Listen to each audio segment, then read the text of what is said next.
The wooden platform creaked beneath Zelda Keller's worn boots as she stood with her daughter pressed against her side, both of them looking out at the crowd of men gathered in the dusty square of Cody, Wyoming territory on a sweltering afternoon in July of 1883.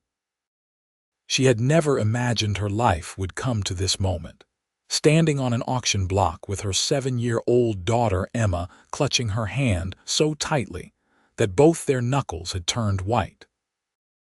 The auctioneer, a rotund man with a handlebar mustache, cleared his throat and began his practiced speech about the unfortunate circumstances that had brought a respectable widow and her child to be sold for their debts. Zelda's late husband had died 6 months earlier in a mining accident, leaving behind nothing but a mountain of gambling debts she had known nothing about. The creditors had been patient at first, but patience only lasted so long in the unforgiving territories of the West. "Now, gentlemen, we have here Mrs. Zelda Keller, aged 25, and her daughter Emma, aged 7. Strong workers, both of them. The girl's young, but she can help with household chores, and the mother here is educated, can read and write, cook, sew, and manage a household. They come as a pair, cannot be separated by territorial law regarding dependent children. What am I bid?" Zelda forced herself to stand straight, to keep her chin up even as humiliation burned through her chest. Emma was trembling against her, and Zelda squeezed her hand gently, trying to offer comfort she did not feel.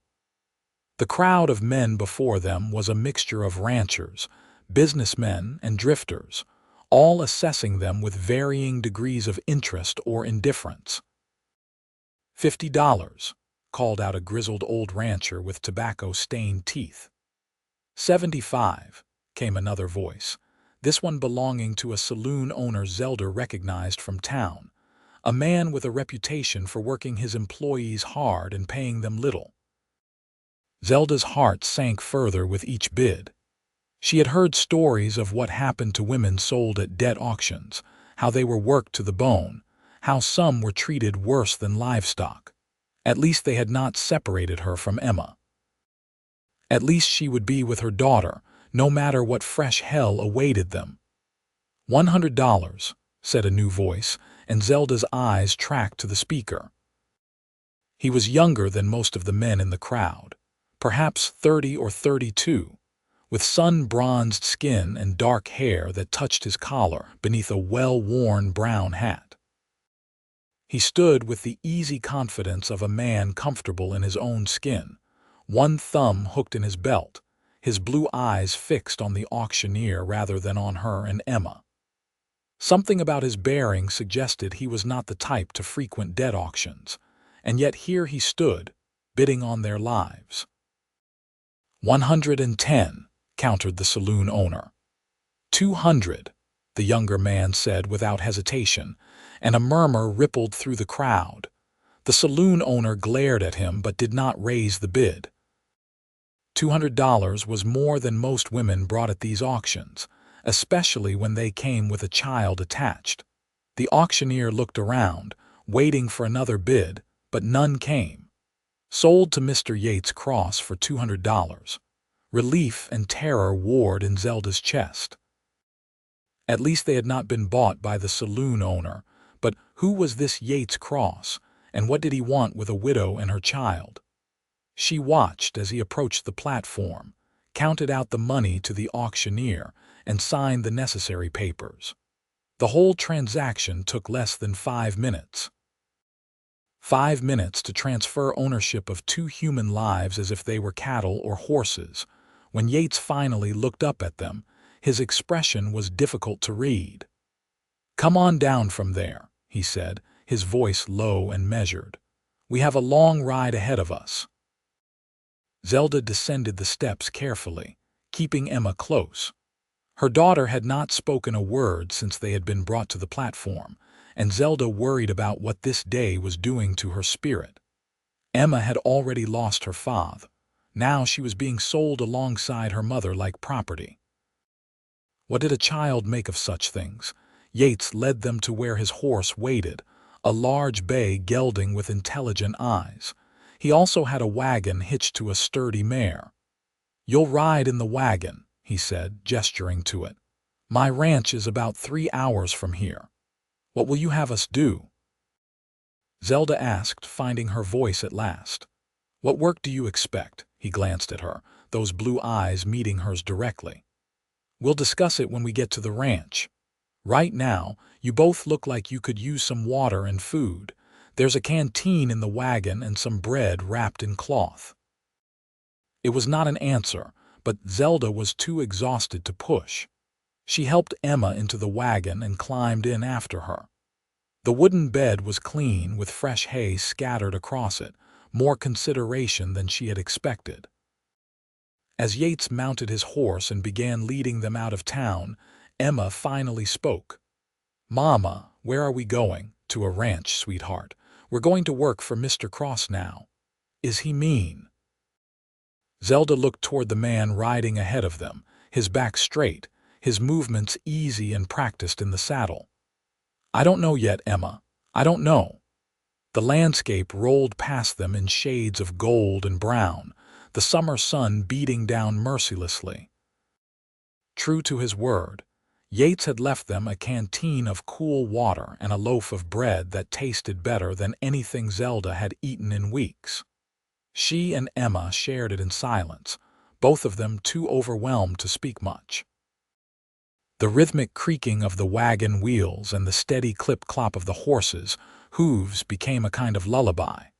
And eventually, Emma dozed off against Zelda's shoulder. Zelda allowed herself to really look at their new owner while he could not see her scrutiny. He sat his horse well, like someone who had spent his whole life in the saddle. His clothes were worn but clean, practical rather than fancy. His gun belt was well maintained, the leather oiled and supple, but he did not have the air of a gunslinger or an outlaw. He seemed more like what he claimed to be, a rancher, a working man making his way in the harsh territory. After what felt like an eternity but was probably the 3 hours he had mentioned, they crested a rise and Zelda saw the ranch spread out below them. It was not grand, but it was substantial. A sturdy 2-story house with a covered porch, a large barn, several outbuildings and corrals that held cattle and horses. Mountains rose in the distance, their peaks still touched with snow even in the height of summer. It was beautiful in a stark, honest way. Yates brought them to a halt in front of the house and dismounted, tying his horse to the hitching post. He came around to the wagon and held out a hand to help Zelda down, a courtesy that surprised her. "Come inside," he said. "I imagine you could both use a proper meal and a chance to rest." The interior of the house was as clean and practical as everything else about Yates Cross. The main room served as kitchen and living space, with a stone fireplace dominating one wall. Stairs led up to what Zelda assumed were bedrooms. Everything was neat and orderly, though lacking the touches a woman might have added. No curtains on the windows, no decorative items, nothing but the bare necessities of life. "Sit," Yates said, gesturing to the table. "I'll put some food together." Zelda sat, pulling Emma onto her lap. She watched as Yates moved around the kitchen with practiced efficiency, slicing bread, bringing out cold chicken and cheese, pouring milk into 2 cups.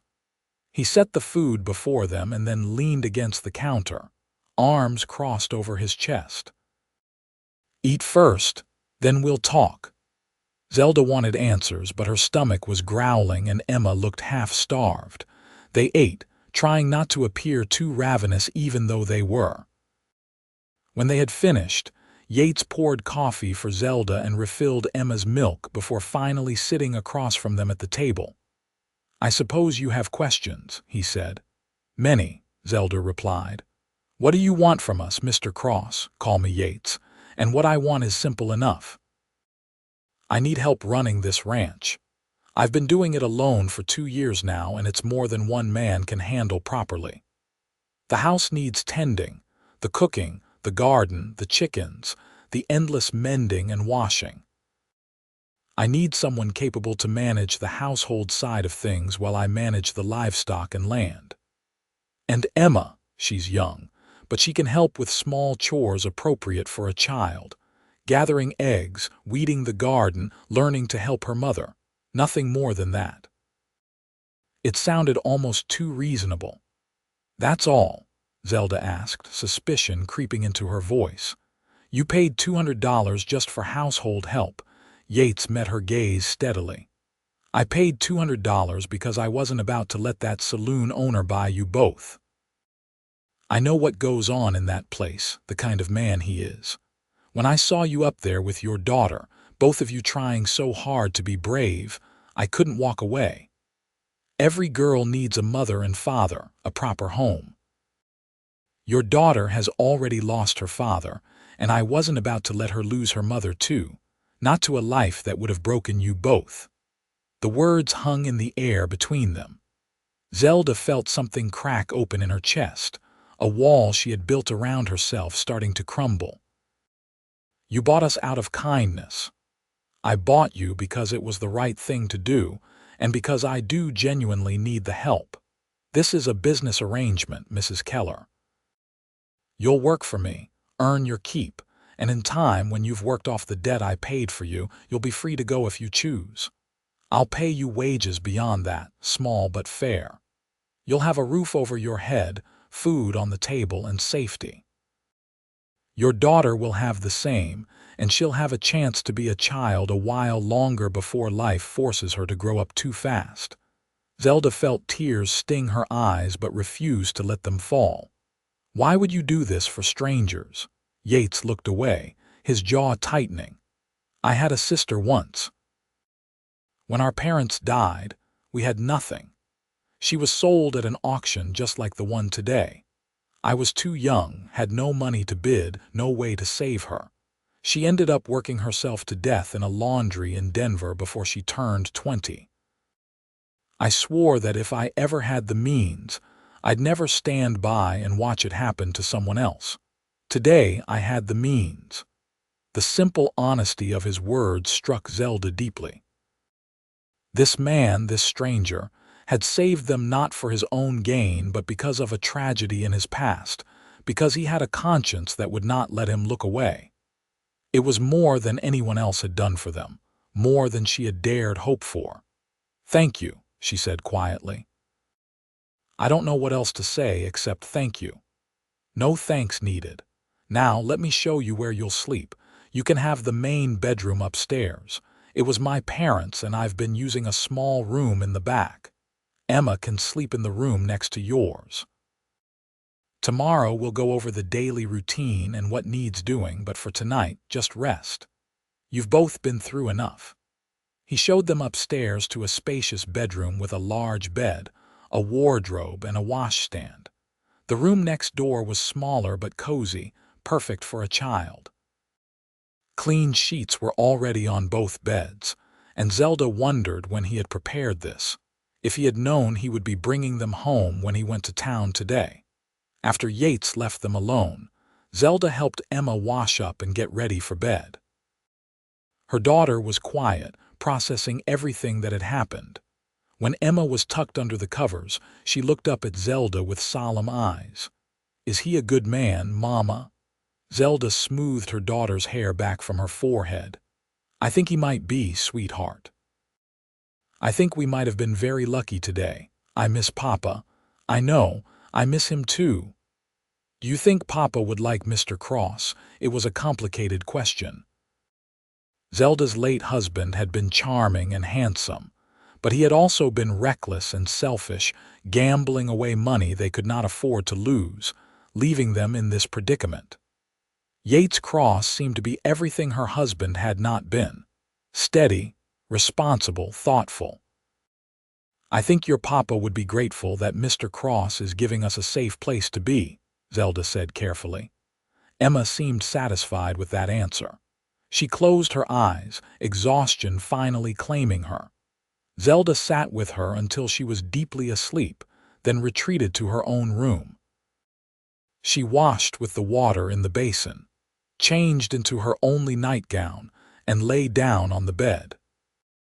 It was the most comfortable bed she had been in for months, and despite everything, despite the uncertainty and the strangeness of her new situation, she felt something she had not felt in a long time: hope. The next morning, Zelda woke to sunlight streaming through the window and the smell of coffee drifting up from downstairs. She dressed quickly in one of her 2 work dresses, brushed and pinned her dark hair, and went to wake Emma. Together they descended the stairs to find Yates already up, breakfast half prepared on the stove. "Good morning," he said. "I started biscuits and bacon, but I'll admit I'm not much of a cook. I've been living on simple fare for too long." "Let me," Zelda said, moving to the stove. "If I'm to manage the household, I should start now." He stepped aside and she took over, finishing the biscuits and preparing eggs to go with the bacon. Emma helped set the table, and soon they were all sitting down to a proper breakfast. It felt surreal to Zelda, this domestic scene, as if they were a family rather than a woman and child bought at auction. Over breakfast, Yates outlined the daily routine. He woke before dawn to tend the livestock, check the fences, and handle the heavy ranch work. He would come in for meals at regular times: breakfast at 7, dinner at noon, supper at 6. Zelda would handle all the cooking, cleaning, laundry, and maintaining the garden and chicken coop. Emma would help where she could but was not to be overburdened. "There's a school in town," Yates added. "It's only open part of the year, but when it's in session, Emma should go. Education is important." "You want her to go to school?" Zelda asked, surprised. "Of course. What kind of future would she have without an education?" "It's a few miles, but I can take her in the wagon on my way to check the cattle in that direction." It was more consideration than Zelda had expected, more kindness than she knew how to process. She nodded, not trusting her voice. The days that followed fell into a rhythm. Zelda discovered that running Yates's household was hard work, but satisfying in a way her previous life had not been. Her late husband had insisted on living in town, in a small rented house where she had felt useless and decorative, her only job to look pretty and not ask questions about his whereabouts. Here, her work mattered. The garden flourished under her care, the chickens laid eggs regularly, the house became cleaner and more organized. She mended Yates's worn clothes, made new curtains from fabric he brought back from town, and cooked meals that brought a look of genuine appreciation to his face. Emma blossomed too. The fear and sadness that had shadowed her eyes began to fade, replaced by the natural curiosity and energy of childhood. She followed Yates around sometimes when he was doing chores near the house, asking endless questions about the animals and the land. He was patient with her, taking time to explain things, even letting her help with small tasks like brushing the horses. Zelda found herself watching Yates more than she should.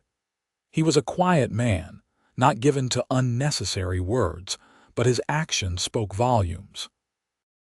He was kind without being soft, strong without being harsh. He treated her with respect, never once making her feel like the servant she technically was. When he spoke to Emma, his voice was gentle, and Zelda sometimes caught a flash of old pain in his eyes, the ghost of the sister he had lost. 6 weeks after their arrival, a storm rolled in from the mountains. The wind howled around the house and rain lashed at the windows.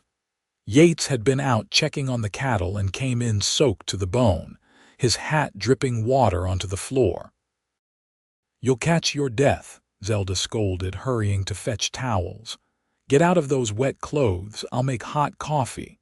He smiled at her concern, a rare, full smile that transformed his face. "Yes, madam." While he changed, Zelda put coffee on to boil and checked on Emma, who was playing with a doll Yates had carved for her from a piece of wood. The girl was content, safe and warm inside while the storm raged outside. When Yates returned in dry clothes, his hair still damp, Zelda handed him a cup of steaming coffee. "Thank you," he said, wrapping his hands around the cup. "The cattle are secure. We shouldn't lose any in this storm." "You work too hard," Zelda said before she could stop herself. "So do you," he replied. "This place has never looked better. You've done more in 6 weeks than I could have done in 6 months. It's my job. It's more than that." He set down his cup and looked at her directly. "You've made this house a home, Zelda. I want you to know that I see that, and I appreciate it." The use of her first name sent a little thrill through her. They had been cautiously formal with each other, maintaining appropriate distance, but something was shifting between them. She felt it in moments like this, in the way his eyes lingered on her face, in the way her heart beat a little faster when he came in for meals. "I'm glad to do it," she said softly. "You've given us so much, Yates. A home, safety, a chance at a normal life. I can never repay that." "You don't have to repay anything. That was never what this was about." But Zelda wanted to give him something in return, something more than clean clothes and good meals. She wanted to ease the loneliness she sensed in him, the isolation of a man who had been living alone for too long. She wanted to bring light back into his eyes the way he had brought hope back into her life. The storm passed by morning, leaving the world washed clean and sparkling. Zelda was hanging laundry on the line behind the house when Yates approached, leading a horse she had not seen before. It was a smaller mare, reddish-brown with a white blaze on her face, her eyes gentle and calm. "This is Rosie," Yates said. "She's getting older, past her prime for ranch work, but she's steady and patient. I thought Emma might like to learn to ride, and you too if you'd like. It would give you more freedom to go into town when you need things, without having to wait for me to take you." Zelda stared at him, overwhelmed once again by his thoughtfulness. "You're giving us a horse, lending," he corrected with a slight smile. "But yes, for you and Emma to use.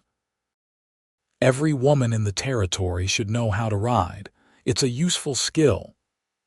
Emma was ecstatic when she heard the news. That afternoon, Yates spent hours patiently teaching her the basics of horsemanship. How to approach the horse, how to saddle her, how to mount and sit properly. Emma was fearless, delighted by every moment. Watching them together, Zelda felt a warmth spread through her chest. This man, who had no obligation to them beyond their labor, was taking time to teach her daughter skills that would serve her for life. When it was Zelda's turn, she was more nervous than Emma had been. She had never been on a horse before, her life in town having required no such skill. Yates was patient with her too, his hands steady as he helped her mount, his voice calm as he explained what to do. "Don't be afraid," he said, standing close beside her.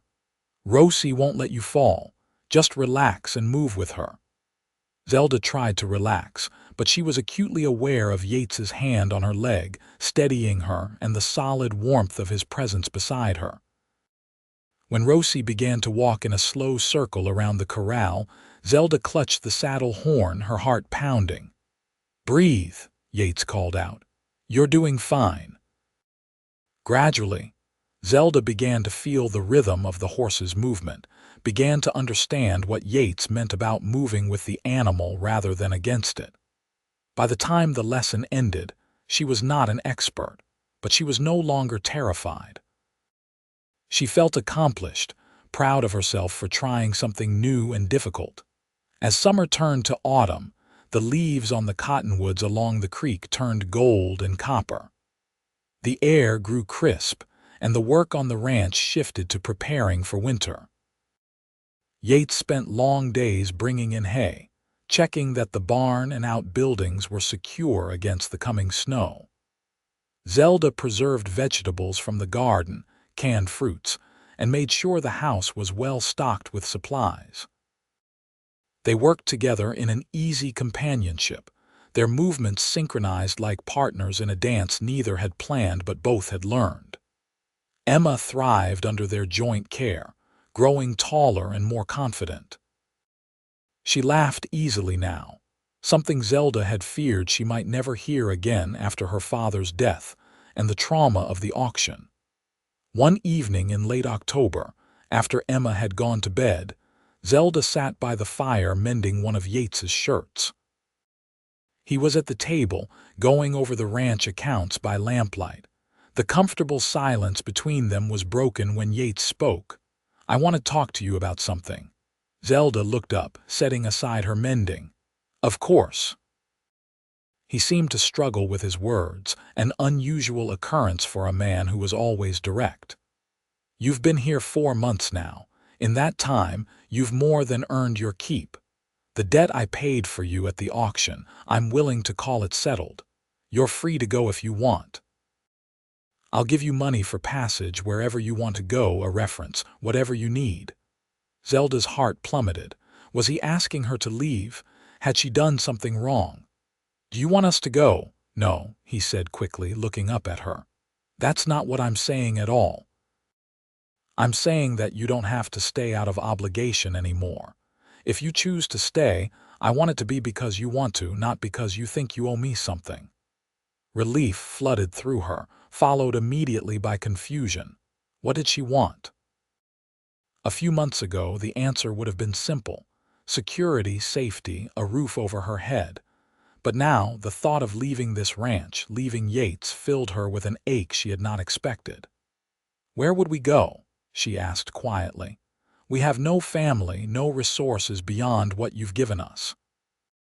"But more than that, Yates, this place has become our home. You've become—" She trailed off, not sure how to finish that sentence. "I've become what?" he prompted, his blue eyes intense on her face. "Important to us," she finished, knowing it was not quite what she meant but not brave enough to say more. He stood and crossed to where she sat, kneeling beside her chair so they were at eye level. "You've become important to me too, Zelda. You and Emma both. This house was just a building before you came here. Now it's a home. You said I've given you so much, but you don't see what you've given me in return. You've given me purpose beyond just surviving, a reason to come in from the fields. You've given me laughter in this house, warmth, life. I don't want you to leave. I want you to stay, not as someone working off a debt, but as someone who belongs here." Zelda's breath caught in her throat. "Yates, I know this is complicated," he continued. "I know you were married, that you lost your husband not even a year ago. I'm not trying to rush you or push you into anything you're not ready for. I just need you to know that my feelings for you have grown beyond what an employer should feel. You can stay here as long as you want, whether you ever return those feelings or not. I just had to be honest with you." The confession hung in the air between them. Zelda reached out and touched his face, feeling the slight roughness of his evening stubble beneath her palm. "I do return them," she whispered. "I've been trying not to, telling myself it was too soon, that I shouldn't feel this way, but I do. You've shown me what it means to be truly cared for, not as a decoration or a possession, but as a person with worth and capability. You've been so good to Emma, giving her the father figure she lost. How could I not have feelings for you?" The smile that spread across Yates's face was like sunrise breaking over the mountains. He covered her hand with his own, turning his face to press a kiss to her palm. "Then stay. Not as someone who works for me, but as someone building a life with me. We'll take it as slow as you need, but stay." "I'll stay," she promised. He stood and drew her up with him, pulling her into his arms. Zelda went willingly, resting her head against his chest, hearing the steady beat of his heart beneath her ear. His arms around her felt like safety, like home, like everything she had been searching for without knowing it. They stood like that for a long moment, simply holding each other, before Yates pulled back slightly to look down at her. "May I kiss you?" In answer, Zelda rose on her toes and pressed her lips to his. The kiss was gentle at first, tentative, two people learning each other. Then it deepened, becoming something more, a promise of what could be between them. When they finally broke apart, both were breathing hard, and Zelda felt her cheeks flush with heat. "I should probably go to bed," she said, her voice unsteady, "before I forget myself completely." Yates chuckled, a warm, rich sound. "Probably wise, but Zelda, I want to do this right. I want to court you properly if you'll let me. I want to marry you eventually when you're ready and give Emma a proper home with two parents who love her." "I'd like that," Zelda said. "All of it." She went up to her room that night feeling as if she were walking on air. She checked on Emma, who was sleeping peacefully, then lay in her own bed, replaying the conversation and that kiss over and over in her mind. She had not thought she would ever feel this way again, had not thought she deserved to after the disaster of her first marriage. But Yates was nothing like her late husband. He was steady where her husband had been reckless, honest where her husband had been deceitful, present where her husband had been absent. The courtship that followed was unlike anything Zelda had experienced before. Her first marriage had been a whirlwind, all passionate declarations and grand gestures that had ultimately meant nothing. With Yates, everything was different. He courted her with quiet consistency, with small kindnesses and steady attention. He brought her wildflowers from the meadow, carved her a beautiful wooden box for her sewing supplies, took time every evening to sit and talk with her after Emma went to bed. He included Emma in their growing relationship, making it clear that he was not just courting Zelda, but embracing them both as a family unit. He taught Emma to fish in the creek, took her to check on the cattle and explained the ranch business to her, read to her in the evenings from books he had ordered from town. Watching them together, Zelda felt her heart expand until she thought it might burst. Winter arrived with heavy snow that blanketed the ranch in white silence. They were snowed in for days at a time, the three of them cocooned in the warm house while the world outside froze. Those days felt like a gift to Zelda, a chance to simply be together without the constant demands of ranch work. They played games, told stories, and grew closer as a family. On a particularly cold night in January, after a dinner of stew and fresh bread, Yates asked Emma to come sit with him in the parlor. Zelda followed, curious about his serious expression. "Emma," Yates said, "I want to talk to you about something important. You know I care very much about you and your mother." Emma nodded, looking up at him with complete trust. "I'd like to ask your permission to marry your mother and become part of your family officially. I know I can never replace your father, and I wouldn't try to. But I'd like to be a father to you in my own way if you'll let me. What do you think about that?" Emma's face lit up with such joy that Zelda had to blink back tears. "Really? You'd be my father?" "I'd be honored to be your father," Yates said seriously. "Every girl needs a mother and father, and I want to be that for you if you'll have me." Emma threw herself at Yates, wrapping her small arms around his neck. "Yes, yes, I want that." Yates held her close, his eyes finding Zelda's over Emma's shoulder. The look they shared was full of love and promise. When Emma finally released him and went happily off to bed, still chattering about the wedding, Yates stood and drew Zelda into his arms. "She said yes," he murmured against her hair. "Now I need to hear it from you. Zelda Keller, will you marry me? Will you let me love you and Emma for the rest of my life?" "Yes," Zelda said, tears streaming down her face now. "Yes, Yates, I'll marry you." He kissed her then, a deep, claiming kiss that spoke of possession and promise. When they broke apart, he reached into his pocket and pulled out a simple gold band. "It was my mother's," he said. "I want you to have it." The ring fit perfectly, as if it had been made for her. Zelda stared at it on her finger, overwhelmed by the symbolism. She was going to be Yates's wife. Emma was going to have a father again. They were going to be a real family. They were married 6 weeks later in a simple ceremony in Cody, with the local minister officiating and a few of Yates's rancher friends serving as witnesses. Zelda wore a dress she had made herself from fabric Yates had brought her from town, a deep blue that brought out her eyes. Emma wore a new dress too, white with blue ribbons, and carried a small bouquet of dried flowers. She beamed throughout the ceremony, clearly delighted to be part of the proceedings. When the minister pronounced them husband and wife and Yates kissed her, Zelda felt as if her life was finally beginning. All the pain and fear and uncertainty of the past year fell away, replaced by hope and joy and love. They had a simple wedding supper at the hotel in town, just the three of them, before returning to the ranch as the sun set. That night, after Emma was tucked into bed and asleep, Yates carried Zelda over the threshold of their bedroom now, not just hers.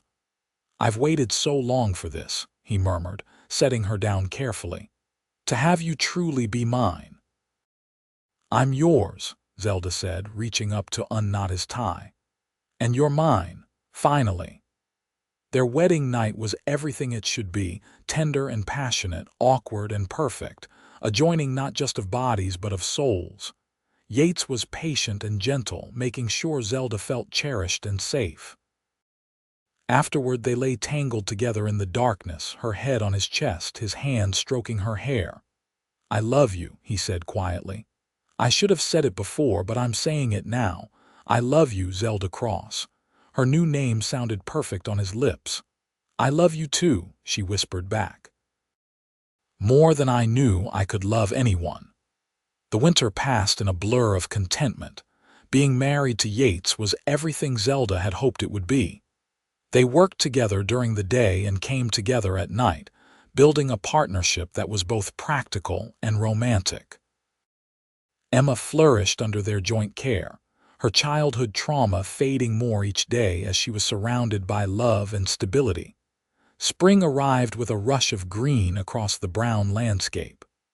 The creek swelled with snowmelt, wildflowers carpeted the meadows, and new calves appeared in the pastures. Zelda discovered she was pregnant in late April, and the joy on Yates's face when she told him was something she would remember forever. "A baby," he said, his hand coming to rest on her still flat stomach. "Our baby." "Are you happy?" she asked, though she could see he was. "Happy doesn't begin to cover it. Zelda, you've given me everything I never knew I needed. A wife, a daughter, and now another child. I'm the luckiest man in Wyoming." Emma was equally thrilled about the prospect of a sibling. She immediately began planning what they would name the baby, and whether it would be a boy or girl. Yates assured her they would love the baby regardless of what it turned out to be. The pregnancy was easy, perhaps because Zelda's life was so much better than it had been during her pregnancy with Emma. She was well fed, safe, loved, and cared for. Yates was attentive without being overbearing, making sure she did not overwork herself, but also not treating her like she was made of glass. The baby came in early December, just as the first major snowstorm of winter hit. The doctor from Cody made it to the ranch just in time, with Yates riding through dangerous conditions to fetch him. The labor was long and difficult, and there were moments when Zelda was not sure she would survive it. But Yates was there through all of it, holding her hand, encouraging her, refusing to leave her side no matter how bad it got.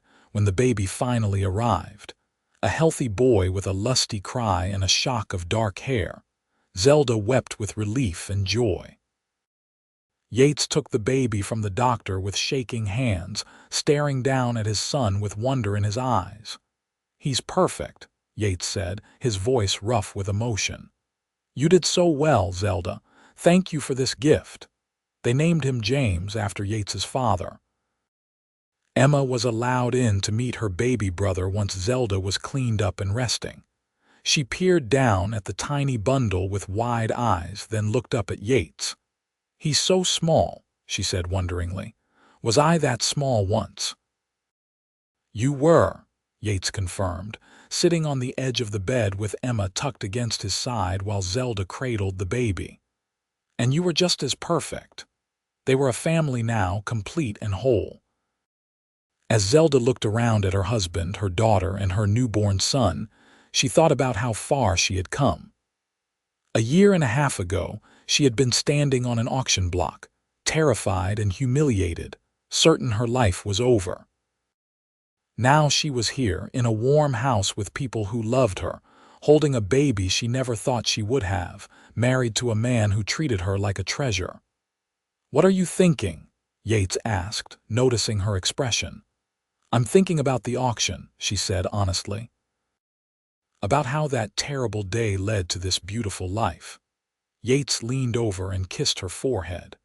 "Every girl needs a mother and father. I meant that when I bid on you both, and I mean it now.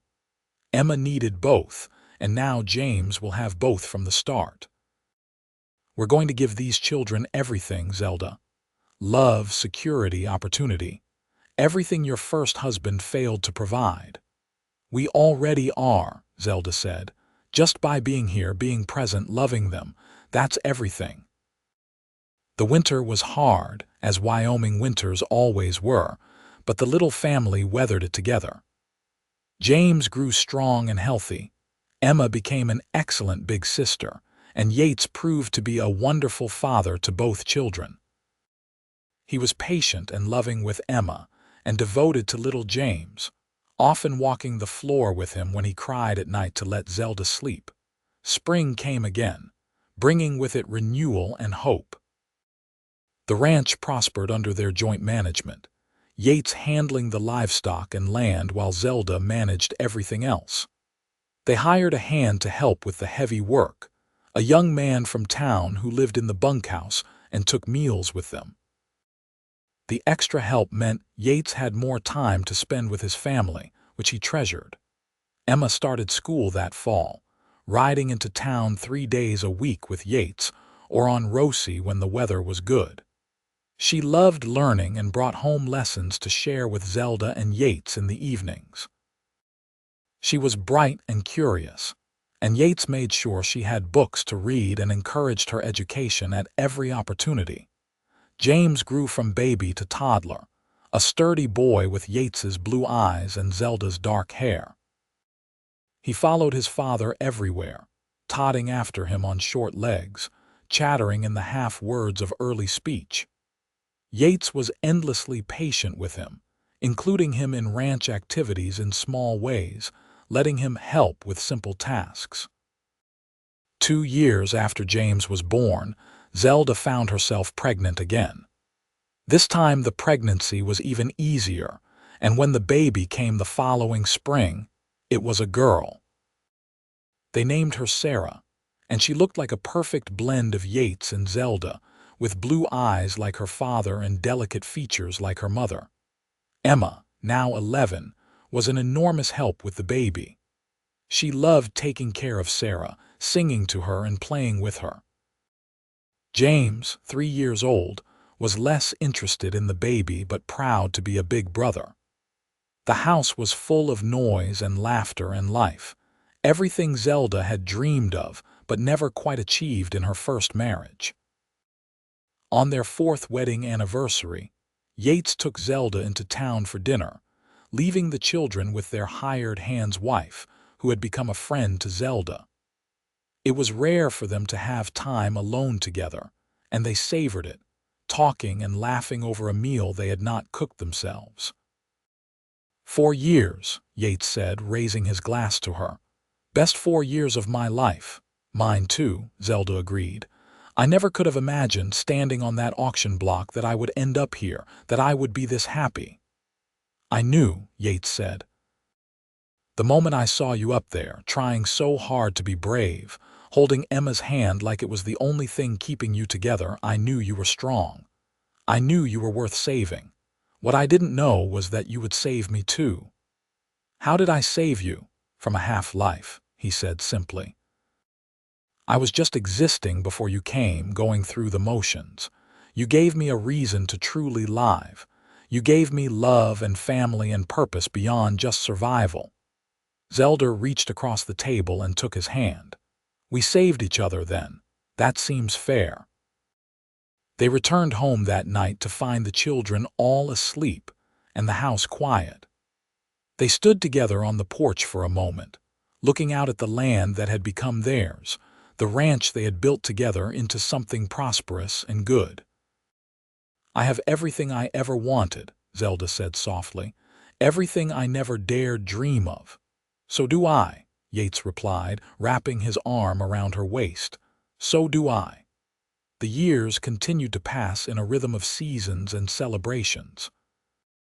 Emma grew into an intelligent young woman, graduating from the school in Cody with top marks. She had suitors, but Yates was protective and careful, wanting to make sure anyone who courted his daughter was worthy of her. When she was 19, she married a young rancher from a neighboring property, a good man who reminded Zelda of Yates in his steadiness and integrity. It was a beautiful wedding, with Emma radiant in a dress Zelda had sewn for her, and Yates walking her down the aisle with tears in his eyes. James grew tall and strong, working alongside Yates on the ranch and learning the business from the ground up. He had his father's way with horses and cattle, an instinctive understanding of the land and animals. He was proud to be following in Yates's footsteps, and Yates was proud of the young man his son was becoming. Sarah was the wild child, full of energy and mischief, always pushing boundaries and testing limits. But she was also sweet and loving, with a huge heart and a gift for bringing people together. Yates adored her, and she had him wrapped around her little finger in a way even Emma had not managed.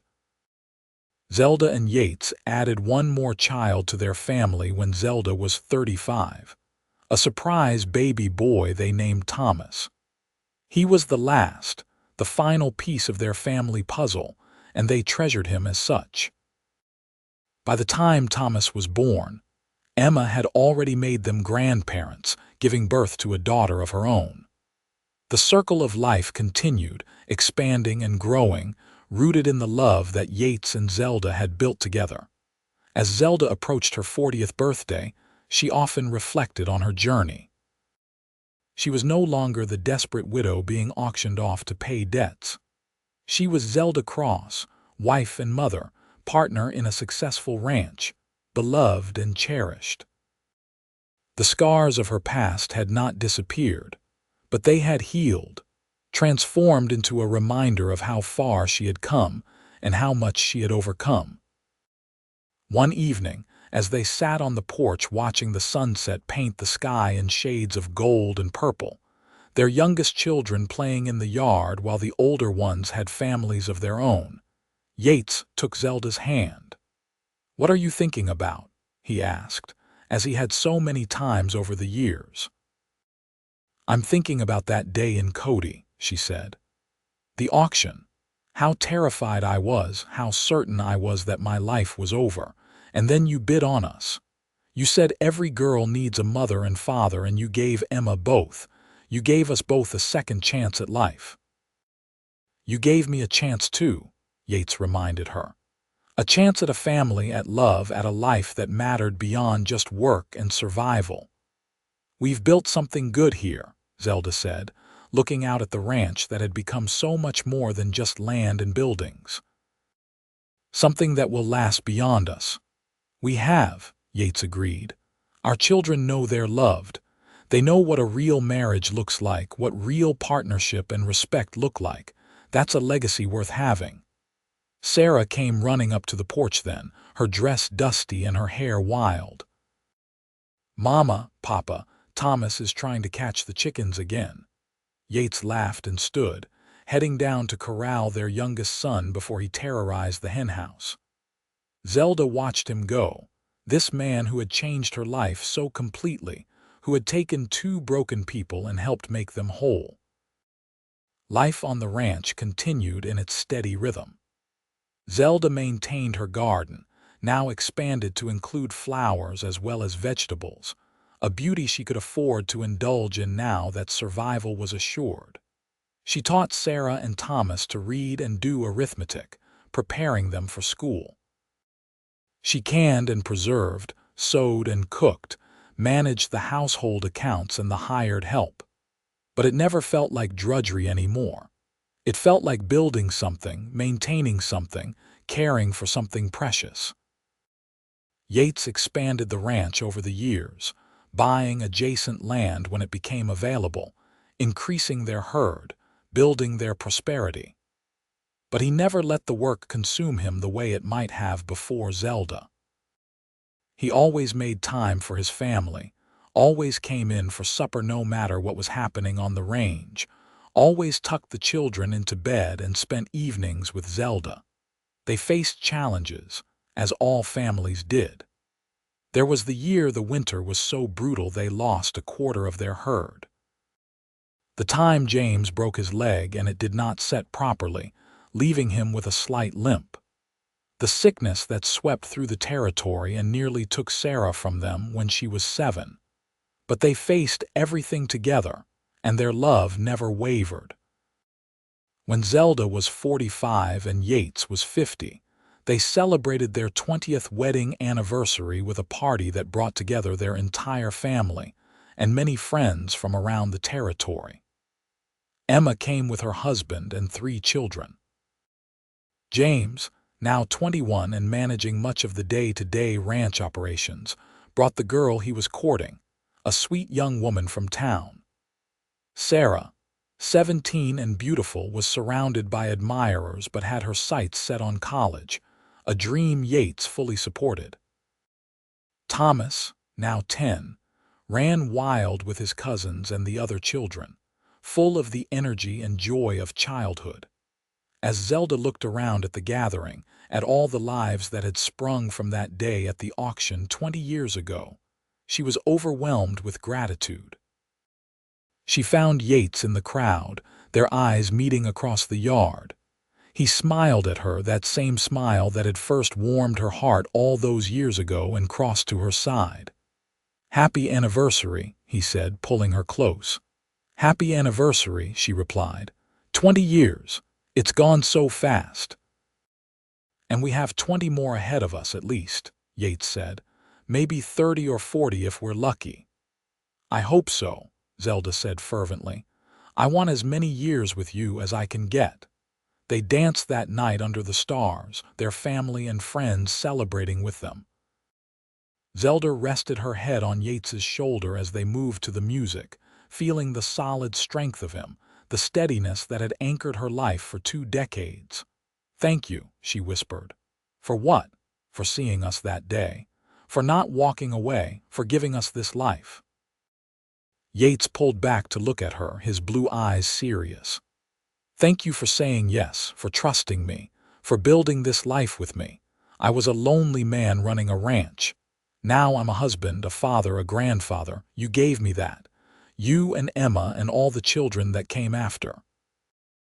They held each other close as the music played, surrounded by the family they had built together, under the vast Wyoming sky that had witnessed their journey from strangers to partners to soulmates. The years continued their march forward. Emma's children grew, giving Yates and Zelda more grandchildren to spoil. James married his sweetheart and built a house on the ranch property, becoming a full partner in the operation with Yates. Sarah went to college in Denver, the first woman in their family to do so, making them all proud. Thomas grew into a young man with his own dreams and ambitions. Zelda and Yates grew older together, their hair graying, their faces lining, their steps slowing. But their love never diminished. If anything, it deepened, becoming something richer and more profound with each passing year. They had weathered storms together, celebrated triumphs together, raised children and buried parents together. They were woven into each other's lives so completely that neither could imagine existence without the other. On a quiet evening in early fall, when Zelda was 52 and Yates was 57, They sat together on the porch swing Yates had built years ago. The ranch was peaceful around them, the work of the day done, their younger children grown and gone to their own pursuits. It was just the two of them now as it had been in the beginning. "Do you remember the first night you were here?" Yates asked. "How scared you were." "I remember," Zelda said. "I was terrified. I had no idea what you wanted from us, what our lives would become. And now?" "Now I know," she said simply. "You wanted to save us, and you did. But you also let us save you. You wanted a family, and we became one. You wanted a home, and we built it together." Yates kissed her temple, his arm tight around her shoulders. "Best decision I ever made, buying you at that auction," Zelda laughed. "That's a strange thing to say." "Maybe, but it's true.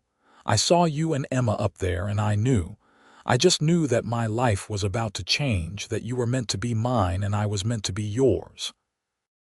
I didn't know how it would all work out, but I knew I had to try." "Every girl needs a mother and father," Zelda quoted softly, remembering his words from that day. "You said that when you were explaining why you bid on us. And I meant it. Emma did need both, and you needed someone to help you carry the weight. I needed you both too, though I didn't fully realize it at the time. I needed to be a husband and father. I needed purpose beyond just work. We all needed each other." "We found each other," Zelda corrected. "Against all odds, in the strangest of circumstances, we found each other." They sat in comfortable silence, watching the sun set behind the mountains, painting the sky in glorious colors. Their life together had been good, so much better than either of them could have planned or predicted. They had built something lasting, something that would continue in their children and grandchildren, a legacy of love and family and commitment. As the stars began to appear overhead, Yates stood and offered Zelda his hand. "Come to bed, wife." Zelda took his hand and let him pull her up, following him into the house they had made a home. Their bedroom was cozy and warm, filled with memories of 27 years of marriage. They lay down together, Zelda curled into Yates's side, his arm around her, their bodies fitting together like puzzle pieces. "I love you," Yates murmured into the darkness. "I have loved you since the day I brought you home, and I will love you until my last breath." "I love you too," Zelda replied. "You are the best thing that ever happened to me, you and this life we built together." They fell asleep like that, wrapped in each other's arms, secure in their love and the life they had created. Outside, the ranch slept around them. The cattle settled in the pastures, the horses quiet in the barn, the mountains standing eternal watch over the land. The story of how a desperate widow and her daughter were auctioned off in Cody, Wyoming, and saved by a lonely cowboy who believed every girl needed a mother and father, had become family legend. Their children told it to their children, and they would tell it to theirs. It was a story of hope in dark times, of love blooming in unexpected places, of family forged not just by blood but by choice and commitment. Zelda and Yates lived many more years together, growing old side by side, their love never wavering. They saw their children prosper, their grandchildren grow, and even held great-grandchildren before the end. When Yates finally passed peacefully in his sleep at the age of 78, with Zelda holding his hand, she mourned him deeply, but was grateful for every moment they had shared. She lived 5 more years after his death, spending her final days surrounded by the family they had built together. When she joined Yates in the small cemetery on the hill overlooking the ranch, their children and grandchildren gathered to celebrate 2 lives well lived, a love well earned, and a legacy that would endure for generations. The ranch continued on, passed down through the family, a testament to what Yates and Zelda had built from nothing but determination, love, and hope. And sometimes, on quiet evenings when the wind blew just right, People swore they could feel the presence of the cowboy who had saved a widow and her daughter, and the woman who had saved him right back, still watching over the land they had loved and the family they had built together. Their story was one of redemption and second chances, of love found in unlikely places, and of the power of choosing to see the humanity in others, even in the darkest of times. It was a reminder that sometimes the worst moments of our lives can lead to the best things, and that family is not just who you are born to, but who chooses to stand by you when the world has turned away. In the end, Yates Cross had been right all those years ago on the auction block in Cody. Every girl does need a mother and father, and every woman deserves a man who will cherish her, and every man deserves a woman who will build a life with him. They had found all of that in each other, and in doing so, they had created something beautiful and lasting that would echo through time long after they were gone.